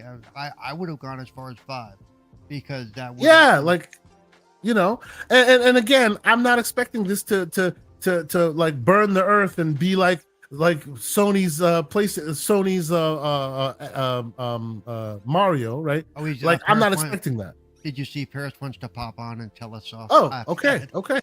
Yeah. If you want to hop on and tell us off, sir, you are always welcome to hop on and tell us off. No, I'm okay with it. I want to hear his thoughts on it. I will put the invites in the chat, good sir. You are welcome to join us, sir. But yes, like, I backed it. I was one who stood there and said, yes, I expect this thing to move units. And it's not just because, it's a PlayStation game, but it's a good PlayStation game. It's a fun PlayStation game. They're harping on member berries, right? Like, which is what everybody does. Remember this, remember that. They're doing that, right? And a lot of those IPs are IPs that people have reverence for. So I was expecting it to do a whole lot more. Like, I think 1.5 is great, but I think 1.5 is not as great as it should be. And Paris Lily is here to tell me why I am ridiculous. Ladies and gentlemen, Paris Lily. Hey, how you doing, man? What's going on, man? Good to see you. And why is it on site, man? What you trying to say? Oh, that was another show. Anyway, so you're here. I appreciate you being here. And shout out to you for always being a part of our community in our chat. You think 1.5 is a good metric? Tell me why I'm wrong. Yeah, because I get where the discussion is trying to go. Going, well, there's all these PlayStation 5s out there. Why aren't more people buying Astrobot? But if you look at Astrobot and you just judge the game for what it is versus how many people potentially could have access to it, selling 1.5 million copies of a game in 2 months, especially in today's market, is a great metric. Very impressive. 100%. And that's how you have to look at it. I don't think anyone that has actually played Astrobot will dispute that it's not a great game. It's a great game. So it will be in the Game of the Year discussion. So if you're arguing, well, it should have sold 10 million or 15 million or whatever the case, did it have to do Call of Duty numbers to be a success? No. So. And let me be clear. And Paris, you're here. You know the circles that I run in, right? There are certain individuals who are not on the show, so they'll remain nameless. But they're sitting there throwing around the fact that Sonic and Shadow sold 2 million. Was it 2 million in a day or 2 days or something like that? And because of that, this breeds. This tells you that Astrobot selling 1.5 in 2 months is crap. You know what I mean? Like, what are your thoughts there? Well, my thing is we already know that Sonic and all that was on every platform. That's neither here. Well, I'll just say this: the numbers show the console wars aside or whatever you want to say, the PlayStation doesn't have a great attach rate to it for their first party stuff. We've known this since 2020, which just the games that have come out, they don't sell a ton. So if you view it in the terms of what the standard attach rate has been for PlayStation 5 games, Astrobot's done pretty well in that aspect. Now, if you want to argue it should have done more in this and Xbox and blah, blah, blah, and all that stuff, fair enough. All I'm saying is, why are we condemning a great game that a lot of people still bought. 1.5 million people is nothing to sniff at. Now, if it sold 500,000, then sure, we have a different discussion here. Let me be clear. I'm not condemning it. I am disappointed that more people didn't play it. I think it's a great game. I've just seen, and I'm not blaming either one of you gentlemen. I've just seen a lot of ridiculous comments over the past day and a half about that stuff, and it's like, I'll give you another example. Psychonauts 2. We all agree Psychonauts 2 is an amazing game. Psychonauts 2 was a game of the year nominee, the whole thing. It didn't sell 1.5 million in 2 months. True. And it was available on Xbox and PlayStation and PC. Yep, that is true. So that's what I'm saying. Nobody is going to say that Psychonauts 2 wasn't a great game made by Double Fine. So why are we not celebrating that Team Asobi made a great game versus arguing over numbers that don't matter? If you don't want to go play Astrobot, don't go play it. Yeah. But for people that did play it, they're all going to tell you it was a good game. I will throw in there, Parris, just because it was Psychonauts 2 was also on Gamepass day one, which upped its attach rate right away. Because I played it. Yeah, fair. Pass, so. Yeah, fair. Very fair. Yeah. In the world we live where it's tumultuous times, I hope, and I learned recently that Team Asobi was actually part of PlayStation. I thought they were I didn't know they were independent studio, but they're independent studio within the PlayStation ecosystem. So they are still a PlayStation studio. I hope that these numbers are good, even by their metrics, to the point where we don't see something bad happen, because that tends to be the worry these days. You know what I mean? 1.5 is decent. I'm not saying it's not. But I'm hoping it meets their barometer of success. And that's where I'm also looking at it too. Then obviously we'll never know what their internal expectations were, but I don't think, let's put it this way. I bet you they had higher expectations for Concord than they did for Astrobot. Yeah. Well, that's actually, I would say really dropping some slander on a Saturday morning. Oh boy! All right. Okay, chat. I'm gonna say this to the chat because I am a mod in the chat. It's like attacking me will get you banned on this chat. I'm just letting you know that right now. I always come in here and be reasonable, and people want to do bad faith stuff. Don't come at me. I'm just letting you know that now because I'm never disrespectful to anybody in this chat or that's a panel on this host. So if you don't want me here, I don't have to be here. No. Please, don't even sweat it. It's very disingenuous. We are all about attacking the situation, attacking the subject matter. Don't attack the people. Come on, that's unnecessary. And yes, the man has been. No, it's not a threat, TJ Laser. It's the fact that I like talking about games. I try to talk about it in a reasonable way. And if you want to be unreasonable and make personal attacks towards me, I'm going to respond to that. Right. That's all I'm saying. So, I try to give a different perspective when I come on the show because I have been lucky enough to peek behind the curtain and have information that not the average person would have. So I try to bring that perspective to stuff like this. Sure. But if you don't want to hear it, I don't have to give it. That's what I'm trying to tell you. No. And from those of us who are glad to invite you to the show whenever you want, we definitely want to hear it. And those who don't, or those who have a difference of opinion, you are allowed to your difference of opinion. That's fine. Keep it respectful. If you don't keep it respectful, you will get banned to the Shadow Realm, and it'll be your fault and your fault alone. And we'll keep it moving. So no worries about that, Mr. And I know where you're coming from because I've seen you in chats, and I've seen where people just come at you just for the sake of coming at you. So it's like, don't be stupid, Yes. Our chat tends to be good. Be good, people. Be good. It's fine. It's fine. I'll say this one thing, and obviously I always love coming here and appreciate you, but I'll say this one last thing. Just a shout out to next week. If you're paying attention on the 12th, I was at Compulsion Games this week, and I got to see some stuff with South of Midnight. So that stuff will be coming out on the 12th and the 13th. I got a couple things dropping. Very nice, sir. Very nice.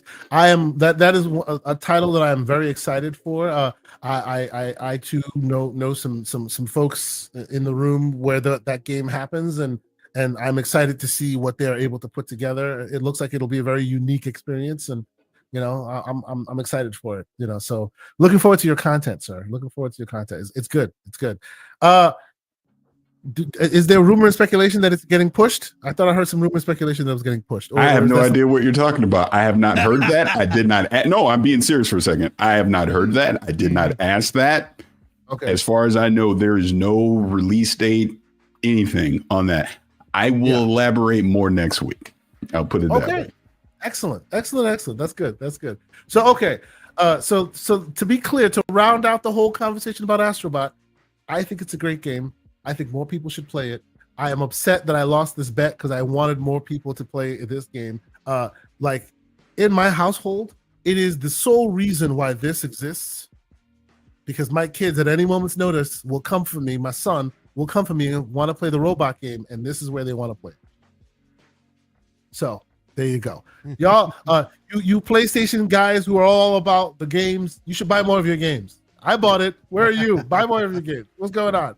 I hate the fact that I've lost this bet, because now I have to sit back and listen to people talk ridiculous, and I can't say anything about it because yes, I lost the bet. It is what it is. Anyway, 1.5 isn't a bad. No. I just thought it could have done better, and me too. But it does come into, like Paris mentioned, we know that there's a low attach rate to PlayStation players who are buying their games sometimes. For games that you think would do well, and they're like, so it is. By the way, Paris, I've been a longtime fan since around 2010. There you go. Seriously, Paris. Jason Van Beveren, does that name mean anything to you? That is one of my best friends in the world. I know he's one of mine as well. Yep. So, yeah, that's how I know. Yep. I love Jay. Yeah. Jay, for context, for people that may be wondering, I used to do a podcast when I first started out in this back in the 2000s called Uncle Gamer Radio. Yep. And Jay was not my original co-host, but he came on shortly after because I was on the TiVo forums and I saw this guy talking about gaming and being very articulate with his writing. So I reached out to him. He came on as a guest.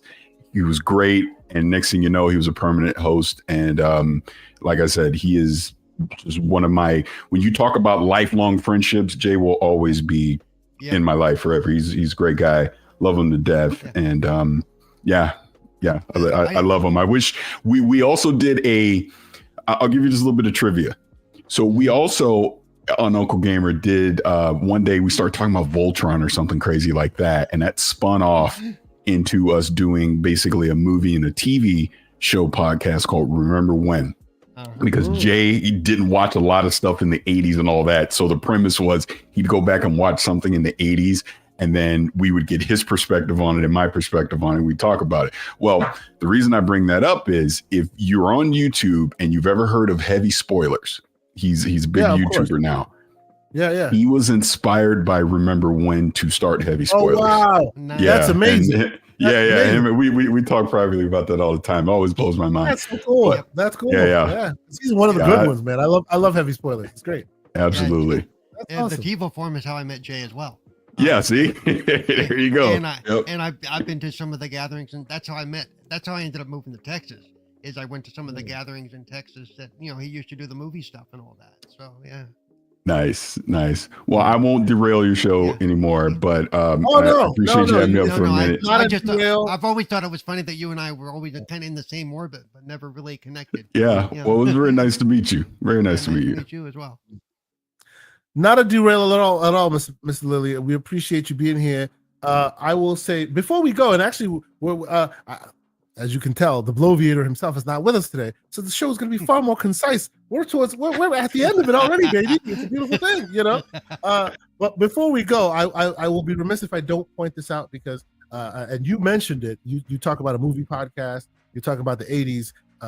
No '80s movie, no '80s baby will not forget this man, and he passed away. And even gamers will recognize. Shout out to Tony Todd, who passed away. Candyman himself passed away at the age of 69. For those of us, for the youngins in the room who may not recognize his contributions, he is the voice of Venom in the Spider-Man series. He passed away at 69. The news came out yesterday. I think it's so unfortunate. Like for me, Candyman was the scariest shit I had ever seen as a young boy. Everybody has a story of a movie they should not have watched when they were too damn young. Candyman was mine, and his voice still is etched into my brain.